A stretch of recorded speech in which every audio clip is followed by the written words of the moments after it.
kailangan nyo po itong tanggalin sa inyong Facebook account dahil maaari po nilang malaman ang inyong password sa inyong mga Facebook account. Kung paano po ito gawin ay sundan nyo lang po ang video na ito. So let's go! Buksan nyo lang po ang inyong mga Facebook account.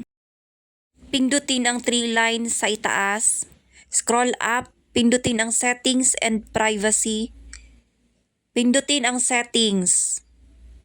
Scroll up at hanapin ang your activity.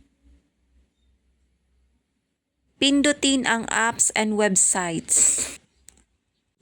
Dito na po natin makikita yung mga apps at websites na kung saan ay connected sa ating mga Facebook accounts.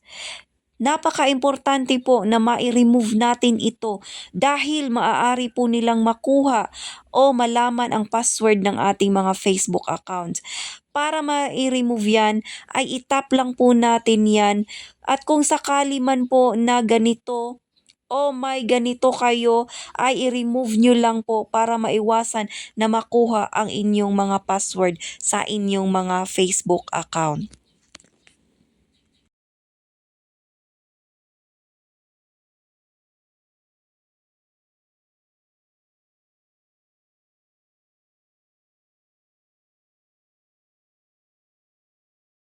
Yun lamang po, sana po ay may natutunan at maraming salamat po sa inyong panonood.